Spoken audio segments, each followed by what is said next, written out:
नमस्कार दोस्तों, स्वागत है आपका वीके ट्रिक्स क्लासेज में। आज हम पढ़ेंगे केवीएस एनवीएस स्पेशल एजुकेटर के लिए important topic autism spectrum disorder, जिसकी शॉर्ट फॉर्म है एएसडी। यह टॉपिक केवीएस एनवीएस के साथ साथ डी ट्रिपल एस भी या फिर स्पेशल एजुकेटर का कोई सा भी एग्जाम हो उसके लिए वेरी इम्पोर्टेंट है। तो आइए दोस्तों, ऑटिज्म स्पेक्ट्रम डिसऑर्डर एएसडी, ये पांचवा टॉपिक हम करवा रहे हैं। प्लेलिस्ट में जो 4 इससे पहले हैं वो डले हुए हैं। इसको देखते हैं, ऑटिज्म स्पेक्ट्रम डिसऑर्डर एएसडी क्या है। अगर ऐसा क्वेश्चन आ जाता है कि ऑटिज्म स्पेक्ट्रम डिसऑर्डर क्या है, तो इसका आंसर होगा कि ऑटिज्म स्पेक्ट्रम डिसऑर्डर एक विकासात्मक विकार है। क्या है?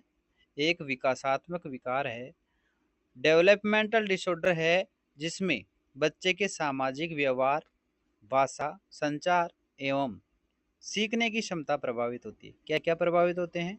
बच्चे का व्यवहार प्रभावित होगा, भाषा होगा, संचार एवं सीखने की क्षमता भी प्रभावित होगी। ऐसे बच्चों को दूसरों से बात करने, अपनी भावनाएं व्यक्त करने एवं सामाजिक गतिविधियों में भाग लेने में कठिनाई होती है। जो ऑटिज्म स्पेक्ट्रम बच्चे होते हैं, उनको क्या है, जो सामाजिक गतिविधियां हैं उनमें भाग लेने, अपनी भावनाएं व्यक्त करने एवं दूसरों से बातचीत करने में कठिनाई होती है। वह स्वलीन होते हैं, खुद में लीन होते हैं। हिंदी में ऑटिज्म का नाम स्वलीनता होता है। तो वह खुद में खोए हुए रहते हैं, उनको दूसरे से इतनी बातें करना या फिर अपने जो है भाव व्यक्त करना ये पसंद नहीं होते हैं। आगे देखते हैं, ऑटिज्म की मुख्य विशेषताएं। ऑटिज्म से ग्रसित होते बच्चे, उनकी क्या होती है मुख्य विशेषताएं? सोशल इंटरेक्शन में कठिनाई।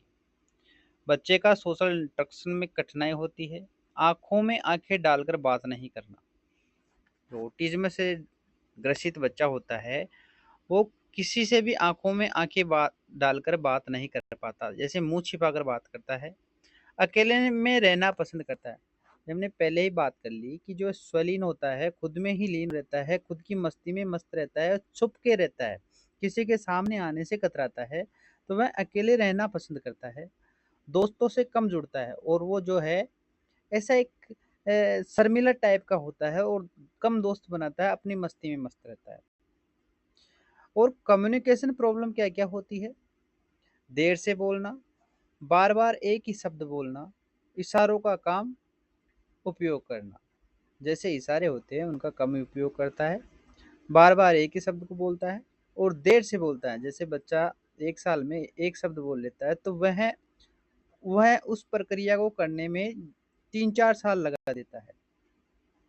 तो देख लिए सोशल इंटरेक्शन और कम्युनिकेशन प्रॉब्लम। आगे देखते हैं, रिपीटेटिव बिहेवियर। एक ही कार्य को बार बार करता है। जो कार्य करने लग गया, जैसे जैसे सपोज करो किसी टेबल के ऊपर वह हाथ मारता है और खट खट की आवाज़ करता है, तो उसी कार्य को वो बार बार करेगा। हाथ हिलाना या घूमना, कुर्सी पे बैठ गया तो बार बार हाथों को हिलाएगा या पाँव को हिलाएगा, या फिर खड़ा खड़ा एक ही जगह घूमता रहेगा। रूटीन बदलने में गुस्सा होता है, और उसका अगर रूटीन बदल जाए, अगर उसको टाइम के अकॉर्डिंग कोई काम ना हो उसका, तो वो फिर गुस्सा हो जाएगा। सेंसरी प्रॉब्लम, अब देखते हैं उसकी संवेदी प्रॉब्लम्स। जो तेज आवाज़ होती है उससे परेशानी होती है, जैसे डीजे, तेज हॉर्न, या फिर किसी की सीटी की आवाज़, कुकर प्रेशर की आवाज़। इससे उससे को क्या है, एक असहजता या परेशानी महसूस होती है। अधिक रोशनी से असहज, और अधिक जो रोशनी होती है या फिर उजाला, मान लो रोज एक बल्ब जल रहा है, कभी शादी फंक्शन में ज़्यादा बल्ब या लाइटें जला दी, तो उससे उसको परेशानी या असहजता महसूस होगी। कुछ वस्तुओं को बार बार छूना, और कोई जो वस्तुएं हैं जिन्हें वो बार बार जानबूझकर छुएगा, उनको देखेगा, नहीं छूने की चीज़ों को वो छूता रहेगा। आगे देखते हैं, ऑटिज्म के कारण। अब ऑटिज्म के क्या क्या कारण हो सकते हैं?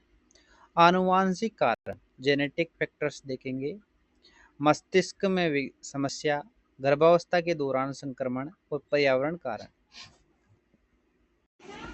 आनुवांशिक कारण जो है मस्तिष्क विकास में समस्या, गर्भावस्था के दौरान संक्रमण, पर्यावरण कारण, ये क्या है ऑटिज्म के कारण हो सकते हैं। फिर नीचे ध्यान देने योग्य बात है कि ऑटिज्म माता पिता की गलती या खराब पालन पोषण के कारण नहीं होता है। जो ये ऑटिज्म नाम का जो है डिसऑर्डर है, ये माता पिता की गलती या खराब पालन पोषण के कारण नहीं होता है। आगे देखते हैं ऑटिज्म के शुरुआती लक्षण। अब शुरुआती जो अर्ली लक्षण है वो क्या है? नाम पुकारने पर प्रतिक्रिया न देना। अब पहचान कैसे करेंगे कि ये ऑटिज्म से ग्रसित है? तो नाम पुकारने पर वो प्रतिक्रिया नहीं दे, आई कांटेक्ट कम करे, जैसे बात कर रहे हैं इधर और देख रहा है उधर, देर से बोलना। जो बच्चा 3-4 साल में जो वर्ड्स बोल लेता है वो नहीं बोल पाता, अकेले खेलना पसंद करता है और किसी के साथ रहना पसंद नहीं करेगा, सामाजिक गतिविधियों से बचेगा, जैसे कोई शादी ब्याह या कोई पार्टी फंक्शन हो तो वो अकेला रहना पसंद करेगा, वहाँ नहीं जाएगा। आगे देखते हैं ऑटिज्म बच्चों के लिए टीचिंग स्ट्रेटेजी क्या है? विजुअल टीचिंग, उनको जो है चित्र दिखाकर या फिर दृश्यात्मक रूप से शिक्षण करवाएंगे। चित्र, फ्लैश कार्ड या वीडियोज का उपयोग करना और उनको चित्र, फ्लैश कार्ड जो छोटे छोटे कार्ड होते हैं उनके जैसे उनमें जो साउंड वोवल ऐसे कुछ बने होते हैं तो उनके माध्यम से उसको सिखाएंगे तो वो ताकि उससे जल्दी सीख पाए। एवं वीडियो का उपयोग करना, सिंपल इंस्ट्रक्शन छोटे छोटे और आसान भाषा में सिखाएंगे एवं छोटे एवं सरल निर्देश देना। ये नहीं कि एक बार में उसको 4 काम बता दी, एक काम कर लिया उसके पश्चात दूसरा काम बताएंगे। रिपीटेशन मेथड, और उसको जो है किसी भी चीज को बार बार सिखाने का प्रयास करेंगे, बार बार अभ्यास करवाएंगे। नेक्स्ट देखते हैं पॉजिटिव रेनफोर्समेंट, सकारात्मक पुनर्बलन देंगे, अच्छे कार्य पर तुरंत प्रशंसा करेंगे, जैसे स्ट्रक्चर्ड इन्वायरमेंट और निश्चित रूटीन बनाना। ये नहीं कि आज ये कार्य कर रहा है कल ये कार्य नहीं करके दूसरा कार्य, उसको एक निश्चित उसकी जो कार्य करने की रूपरेखा बनाएंगे। एक्टिविटी बेस्ड लर्निंग और गतिविधि आधारित शिक्षण करवाएंगे, खेल एवं गतिविधियों के द्वारा सिखाना। जैसे ऑटिज्म जो ऑटिज्म में स्पेशल एजुकेटर की भूमिका क्या है? ऑटिज्म से ग्रसित बच्चा है तो स्पेशल जो टीचर है, विशेष जो अध्यापक है वो क्या करेगा, उसकी क्या भूमिका रहेगी? तो चाइल्ड फ्रेंडली इन्वायरमेंट बनाना, जो बच्चा है उससे जो एक दोस्ताना व्यवहार का एक माहौल बनाना, ऐसा नहीं कि एक सत्तात्मक रूप से उसके सामने आए। दूसरा है बिहेवियर मैनेजमेंट, अपने जो व्यवहार है उसको मैनेज करेगा, बच्चे से कैसे बात करना है, किस प्रकार से उसको समझाना है। और पेरेंट्स काउंसलिंग करना, उसके माता पिता है उनसे भी बात करेगा टीचर, उनको उनकी समस्याओं से अवगत कराएंगे, उनके जो भी उनकी गतिविधियां हैं उनके बारे में जानेंगे कि ये क्या क्या करता है इत्यादि। सोशल स्किल्स विकसित करना और उसको सामाजिक गतिविधियां हैं उनको विकसित करने में उसका सहयोग करेंगे। आईईपी तैयार करना और उसकी व्यक्तिगत शिक्षण प्रोग्राम जो है उसको तैयार करेगा कि इसको किस प्रकार से हम शिक्षण देख सकें। कम्युनिकेशन स्किल्स बढ़ाना, और जो है कम्युनिकेशन स्किल्स है उसकी वो बढ़ाएगा जिससे वो बच्चा आसानी से दूसरों से कम्युनिकेशन कर पाए। आगे देखते हैं ऑटिज्म एवं एडीएचडी में अंतर। अब ये दोनों क्या है, ये मिलते जुलते डिसऑर्डर है, तो इनमें फर्क क्या है, इनमें अंतर क्या है वो देखेंगे। ऑटिज्म की अगर पहले बात करें तो सामाजिक संचार में कठिनाई, ऑटिज्म से ग्रसित बच्चा सामाजिक संचार में कठिनाई का महसूस करेगा, वो स्वलीन रहेगा, वो खुद में मस्त रहेगा, सामाजिक जो भी कार्य होगा तो उसमें छिपा छिपा रहने की कोशिश करेगा, रिपीटेटिव बिहेवियर करेगा, और जो एक कार्य करने लग गया जैसे किसी को थपथपाने लग गया तो वो थपथपाया जाएगा, बार बार आवाजें निकालेगा, ऐसे रिपीटेटिव बिहेवियर करेगा। रूटीन बदलने में परेशानी, उसका जो रूटीन है जैसे 7 बजे उठता है तो वो 7 बजे उठेगा, 8 बजे नहाएगा, 9 बजे खाना खाएगा, 10 बजे भी स्कूल जाएगा, तो वही रूटीन रहेगा। अगर चेंज करेंगे तो फिर उसको गुस्सा आएगा, वो परेशान हो जाएगा। आई कांटेक्ट कम, और वो नज़र से नज़र मिलाकर नहीं देखेगा, वो मुँह छिपाएगा। अब एडीएचडी की बात करें तो ध्यान की कमी एवं हाइपर एक्टिविटी। एडीएचडी में क्या है, अटेंशन नहीं रख पाएगा बच्चा, ध्यान नहीं रख पाएगा, वो ध्यान की कमी होगी और अधिक चंचलता होती है। जैसे किसी किसी बच्चे में नहीं होता, वो एक जगह टिक नहीं पाता, वो कभी क्या कर रहा है, कभी क्या कर रहा है, बैठ रहा है, उठ रहा है, दौड़ रहा है, फिर आके बैठ गया, ऐसे अधिक चंचलता होती है। इम्प्लूसिव बिहेवियर अधिक, और उसका जो बिहेवियर है इम्प्लूसिव वो अधिक होता है। सामान्य आई कॉन्टेक्ट जो नज़र से नज़र मिलाने का काम है तो वो कर लेता है। आगे देखते हैं इंटरव्यू क्वेश्चंस एंड आंसर। जो अगर आप इंटरव्यू देंगे या फिर कोई परीक्षा देंगे तो उसमें कौन कौन से इंपॉर्टेंट क्वेश्चन हो सकते हैं उनको देखते हैं। ओटीज में क्या है, पहला ही क्वेश्चन है, और मेन मुद्दे की बात कर लेते हैं कि ओटीज में है क्या। तो इसका आंसर होगा, स्माइल के साथ आंसर देंगे और पॉजिटिव रह के देंगे, घबराना नहीं है। ऑटिज्म एक विकासात्मक विकार है। क्या है, विकासात्मक विकार है जिसमें सामाजिक संचार एवं व्यवहार प्रभावित होते हैं। और प्रभावित क्या होता है ऑटिज्म में, सिर दुखता है, पाँव दुखते हैं, नहीं, इसमें सामाजिक संचार एवं व्यवहार में प्रभावित होते हैं। जैसे वो खुलकर बात नहीं कर पाता, सबके सामने आ नहीं पाता, अपनी भावनाएं व्यक्त नहीं कर पाते इत्यादि। आगे देखते हैं ओटिज्म के मुख्य लक्षण क्या है। अब ओटिज्म जिससे जो बच्चा ग्रसित है तो उसके लक्षण क्या है, उसको पहचानोगे कैसे। तो इसका आंसर होगा, सोशल इंटरेक्शन में कठिनाई होगी उसको, कम्युनिकेशन प्रॉब्लम्स होगी, और रिपीटेड बिहेवियर करेगा, बार बार एक ही कार्य को करने जैसा कार्य करेगा। आगे देखते हैं ओटिज्म बच्चे को कैसे पढ़ाएंगे। अब आप के ऊपर आ गए कि स्वलीनता से ग्रसित बच्चा है, उसको पढ़ाओगे कैसे। तो उसको पढ़ाने के लिए विजुअल टीचिंग, पॉजिटिव रेनफोर्समेंट एवं एक्टिविटी बेस्ड लर्निंग के द्वारा हम उस बच्चे को सिखाएंगे। आगे देखते हैं ओटिज्म एवं एडीएचडी में अंतर बताइए। अब ओटिज्म बच्चा और एडीएचडी का बच्चा है तो उन दोनों में अंतर क्या रहेंगे। तो जाहिर सी बात है कि ओटिज्म में सामाजिक संचार प्रभावित होता है, जबकि एडीएचडी में ध्यान एवं व्यवहार में नियंत्रण की समस्याएं होती है।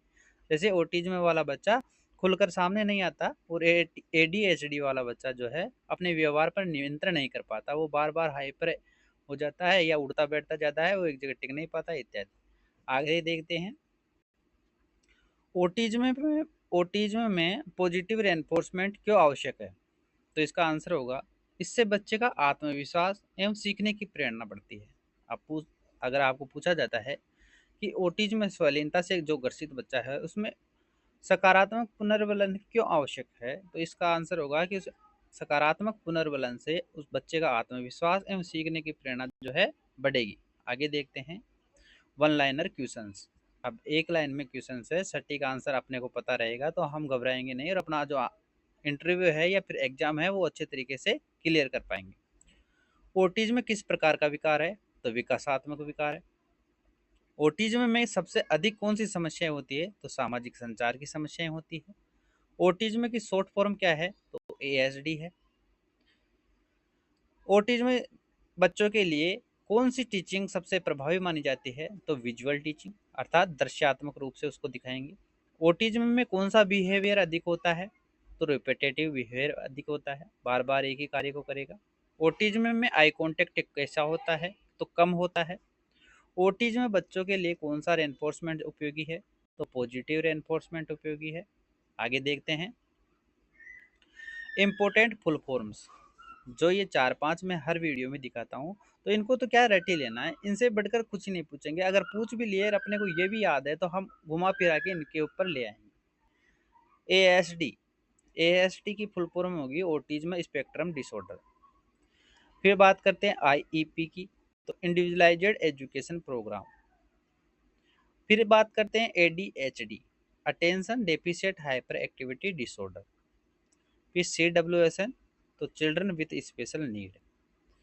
तो इनको अटकना नहीं है, एक बार कंठस्थ कर लो, फिर आपको है ना जो कॉन्फिडेंस लेवल आपका बूस्ट हो जाएगा। तो धन्यवाद दोस्तों। अगर वीडियो आपको पसंद आता है तो लाइक करें, कमेंट करें, सब्सक्राइब करें और बने रहिए वीके ट्रिक्स क्लासेज के साथ। और इससे पहले की जो वीडियो है तो स्पेशल एजुकेटर नाम की जो प्लेलिस्ट है उसमें आपको मिल जाएंगे, और आगे भी उसमें वीडियो डे बाय डे डाले जाएंगे।